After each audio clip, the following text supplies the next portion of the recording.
Papaya sa tinula? Naglalagay ng prutas sa ulam? Sino bobo ang naglagay niyan? Sino nagluto nito? Ako. Luto ako ng tinola. Yehey! Tingnan natin kung anong masasabi ni Koya.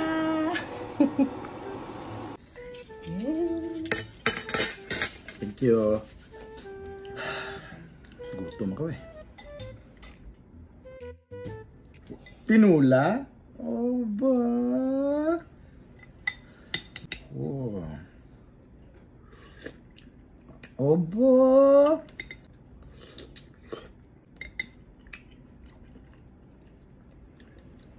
Papaya sa tinula?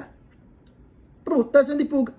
Naglalagay ng prutas sa ulam? Sino bobo ang naglagay niyan? Saan mo nakuha to? Sino ba nagluto ng ganyan? Sino nagluto nito?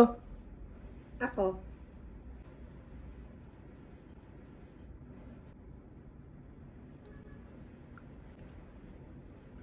Perfect nito.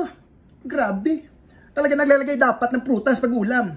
Kasi yung pineapple, pwede mo ilagay dito yung pineapple. Gusto mo ilagay mo ng pineapple to. Pizza nga may pineapple, di ba? Hawaiian, nilagyan ng pineapple. Ayaw ng iba nun, pero ako gusto ko yun eh. Lahat ng prutas, ilagay mo dito eh. Pwede ka malagay dito, anatilis.